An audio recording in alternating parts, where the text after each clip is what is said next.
हाँ तो मेरे प्यारे बच्चों, आप सभी को नमस्ते। आप लोग कैसे? हम उम्मीद करते हैं कि आप लोग ठीक होंगे। आज की क्लास में स्टार्ट करते हैं। आज की क्लास में क्या पढ़ाएंगे? तो आज की क्लास में जो है मैं केमिस्ट्री पढ़ाएंगे, ठीक है। तो आप लोग जो तैयार हो जाइए बिल्कुल। शाम के इसको शेयर क्लास को शेयर कीजिए। जो मेरे चैनल को सब्सक्राइब नहीं किया सब्सक्राइब भी कीजिएगा, लाइक नहीं किया लाइक भी कीजिएगा, ठीक है। आज के सेशन स्टार्ट करें वो दमदार तरीके यानी कि शानदार तरीके से पढ़ाएंगे, ठीक है। अब देखिए शानदार तरीके से आप लोग को पढ़ाया जाएगा। अब देखिए जो है ना, आप लोग को जो है आज की क्रैश कोर्स में आज केमिस्ट्री का तीसरा क्लास है। क्रैश कोर्स में केमिस्ट्री का क्या है जी? तीसरा क्लास है, ठीक है। अब देखिए तीसरा क्लास में आप लोग को पढ़ाया क्या जाएगा। तो आज की क्लास में जो है क्रिस्टल में रिक्तियां की क्रिस्टल में जो रिक्तियां है सबसे पहले इसको जानकारी देंगे। फिर जो इसके आगे टॉपिक है दोष के बारे में, क्रिस्टल दोष, ठीक है, उसको भी जानकारी देंगे आप लोगों को। तो सबसे पहले हम स्टार्ट करते हैं। देखिए क्रिस्टल में रिक्तियां की जो क्रिस्टल में रिक्तियां दो प्रकार के होता है। एक चतुष्फलक रिक्तियां होता है और दूसरा क्या होता है? अष्टफलक रिक्तियां होता है, ठीक है। देखिए हम क्या लिखेंगे, चतुष्फलक रिक्तियां जो है उनकी कितने गोलों से मिलकर बनता है। तो सबसे पहले देखिए यहाँ लेना है 3 को, आप लोगों को बनाना है तो बनाओ इस प्रकार से, ठीक है। ऐसे ले लेना है और फिर इसके बीच में इस प्रकार लेना है। एक क्या चतुष्फलक रिक्तियां में। लेकिन अष्टफलक रिक्तियां कैसे बनाएंगे सर? देखिए अष्टफलक रिक्तियां क्या करना है, एक गोला इधर लेना है, एक गोला और लेना है, एक गोला और लेना है। और फिर तो आप लोगों को क्या करना है, एक गोला ऐसे लेना है, फिर जो है एक गोला जो है यहाँ से यहाँ से हटाना है, फिर एक गोला यहाँ से जो है जैसे सटाना है। एक क्या बन गया? अष्टफलक रिक्तियां हो गया, ठीक है। इसी प्रकार से आप लोग जो चतुष्फलक रिक्तियां और अष्टफलक रिक्तियां अगर पूछेगा तो आप लोग इनका आंकी ऐसे बना सकते हैं, ठीक है। अब देखिए क्या लिखा है, अगर पैप कोई जो है क्रिस्टल दोष कितने प्रकार के? क्रिस्टल दोष जो है क्रिस्टल दोष कितने प्रकार के होता है जी? क्रिस्टल दोष 3 प्रकार के होते हैं। बिंदु दोष और रेखीय दोष और तीसरा क्या है? तलीय दोष। सबसे पहले हम लोग जानते हैं कि बिंदु दोष किसे कहते हैं। क्या जानेंगे कि बिंदु दोष किसे कहते हैं। अब देखिए सर क्या लिखा है कि जो है किसी परमाणु अथवा आयन के अपने नियमित स्थान से लुप्त हो जाने के कारण, बोल रहा किसी परमाणु या फिर आयन के किसी परमाणु या फिर अपने आयन के या अपने जो है निर्धारित स्थान से लुप्त हो जाने से। क्या लिखा है? किसी परमाणु अथवा आयन के अपने निर्धारित नियमित स्थान से लुप्त हो जाने के कारण अथवा अव्यवस्थित हो जाने के कारण उत्पन्न दोषों को बिंदु दोष या फिर बिंदु त्रुटि यानी बिंदु दोष या फिर त्रुटि कहा जाता है। अंक बोला किसी परमाणु या आयन या अपने नियमित स्थान से लुप्त हो जाने या फिर जो और अव्यवस्थित हो जाने से जो दोष उत्पन्न होता है उसे हम लोग क्या कहते हैं जी? बिंदु दोष कहते हैं। क्या कहते हैं? बिंदु दोष कहते हैं या फिर त्रुटि कहा जाता है, ठीक है।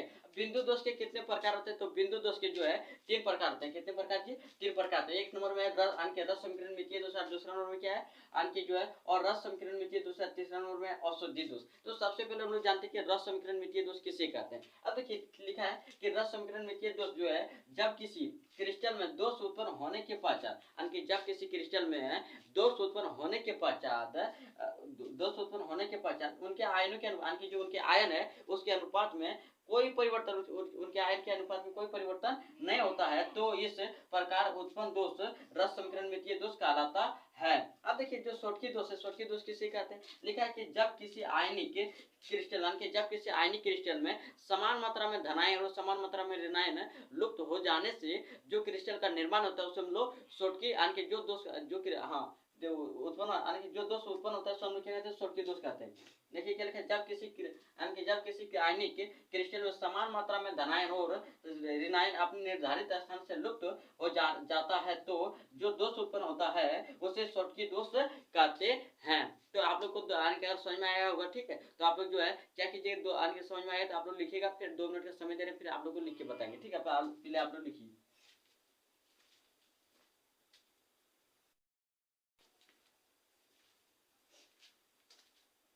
हाँ तो मेरे प्यारे बच्चों, आप लोग जो नोट कर लिए तो हम आप लोगों को जो बता रहे थे आज क्या बता रहे थे, आप देखिए दोष बता रहे थे, ठीक है। अब क्या शॉर्टकी दोष बता दें। शॉर्टकी दोष में जो घनत्व है कमी होता है कि बढ़ोतरी होता है। देखिए शॉर्टकी दोष में जो घनत्व है वो क्या होता है? घनत्व में कमी होता है, लेकिन धनायन व ऋणायन के आकार बिल्कुल समान होता है। जितना धनायन है उतना ऋणायन भी रहेगा शॉर्टकी दोष में, ठीक है। अब देखिए इसमें क्या समझना कि फ्रैंकेल दोष किसे कहते हैं। आप लोग को क्वेश्चन पूछा जाए कि फ्रैंकेल दोष क्या है या फिर फ्रैंकेल दोष से आप क्या समझते हैं, ऐसे क्वेश्चन आप लोग को पूछा जाता है। तो आप लोगों को घबराने की बात नहीं, बिल्कुल समझदारी से काम लेना है, ठीक है। अब क्या लिखा है कि जब किसी आयनिक क्रिस्टल के एक धनायन क्रिस्टल जालक में या अपने मूल स्थान से निकलकर अंतराकाशीय स्थान में स्थापित हो जाता है तो उसे फ्रैंकेल दोष कहते हैं। जब किसी आयनिक क्रिस्टल के एक धनायन क्रिस्टल जालक में, यानी कि जब किसी आयनिक क्रिस्टल के एक धनायन, यानी कि एक धनायन, ठीक है, क्या बोल रहा है, एक धनायन, क्या बोल रहा है, जब किसी आयनिक क्रिस्टल के एक धनायन क्रिस्टल जालक में, यानी कि एक धनायन निकल कर क्रिस्टल, यानी कि जब किसी आयनिक क्रिस्टल में एक धनायन आवेश किसी क्रिस्टल जालक में, किसी क्रिस्टल जालक में अपने मूल स्थान से, यानी कि अपने मूल स्थान, जैसे इसका मूल स्थान ये है, यहाँ से निकल कर कहीं फंस जाएगा, ठीक है, क्या धनावेश आवेश, क्या यानी कि धनावेश आवेश, ठीक है, यानी कि किसी स्थान से निकल कर अंतराकाशीय स्थान में स्थापित हो, यानी कि निकल कर अंतराकाशीय स्थान में अगर स्थापित हो जाता है तो उसे हम लोग क्या कहते हैं, जो उसे हम लोग फ्रेंकेल दोष कहते हैं, क्या कहते हैं, फ्रेंकेल दोष कहते हैं, ठीक है। अब देखिए इसमें क्या लिखा है कि जो है फ्रेंकेल दोष में यानी कि घनत्व अप्रभावित होता है, जो फ्रेंकेल दोष उसमें घनत्व जो है ना बढ़ोतरी होता है ना यानी कि घटता है, इसमें क्या अप्रभावित रहता है, ठीक है। अब देखिए इसमें क्या बोल रहा है कि और समीकरण में ये दोष किसे कहते हैं, तो जब किसी यानी कि देखेंगे जब किसी क्रिस्टल जालक में दोष उत्पन्न होने के पश्चात, यानी कि जब किसी क्रिस्टल जालक में दोष उत्पन्न होने के पश्चात उनके आयनों के अनुपात में परिवर्तन हो जाता है, यानी कि उनकी जो आयन के अनुपात है उसमें क्या होता है, परिवर्तन हो जाता है, तो जो दोष उत्पन्न होता है तो उसे हम लोग तो उसे और समीकरण में ये दोष कहा जाता है। लिखा है कि जब किसी क्रिस्टल जालक में दोष उत्पन्न होने के पश्चात उनके आयनों के अनुपात में परिवर्तन हो जाता है तो उसे और समीकरण में ये दोष कहा जाता है। जब किसी क्रिस्टल जालक, जब किसी लिखा है इसमें, जब किसी क्रिस्टल जालक के आयनों के अनुपात में परिवर्तन हो जाता है तो जो दोष उत्पन्न होता है तो उसे हम लोग क्या कहते हैं कि दोष उत्पन्न होने के, इससे थोड़ा सा मिस्टेक हुआ, आप लोग समझिएगा इसमें क्या मिस्टेक हुआ था। मिस्टेक हुआ था कि जब किसी क्रिस्टल जालक में दोष उत्पन्न होने के, यानी कि जब किसी क्रिस्टल जालक में दोष उत्पन्न होने के पश्चात उनके आयनों के अनुपात में क्या होता है, कोई परिवर्तन, यानी कि उनके आयनों के अनुपात में जो है, उनके आयनों के अनुपात में जो है क्या होता है, उनके आयनों के अनुपात में परिवर्तन होता है, यानी कि जो उनके आयनों के अनुपात में क्या होता है, परिवर्तन हो जाता है, तो जो दोष उत्पन्न होता है उसे हम लोग क्या कहते हैं जी, उसे हम लोग जो है और समीकरण में ये दोष कहते हैं, ठीक है। इस प्रकार से इसको याद कर लेना, बिल्कुल अगर क्वेश्चन पूछे तो आप लोग समझदारी से इसको जवाब दे सकते हैं। अब देखिए इसमें क्या लिखा है, धातु अधिकता दोष किसे कहते हैं, क्या लिखा है जी, धातु अधिकता दोष लिखा है इसमें कि धातु अधिकता दोष लिखा है क्रिस्टल जालक में अतिरिक्त धनायन होने के, यानी कि क्रिस्टल जालक है उसमें अतिरिक्त धनायन होने के कारण जो दोष उत्पन्न होता है उसे धातु अधिकता दोष कहते हैं। जो दोष उत्पन्न होगा उसे हम लोग क्या कहते हैं, धातु अधिकता दोष कहते हैं, ठीक है। अब देखिए यह दोष दो प्रकार, यानी कि यह दोष जो है, यानी कि यह दोष कितने प्रकार के होता है, दो प्रकार के, यानी कि जो है धातु अधिकता दोष, दूसरा क्या हो जाएगा, यानी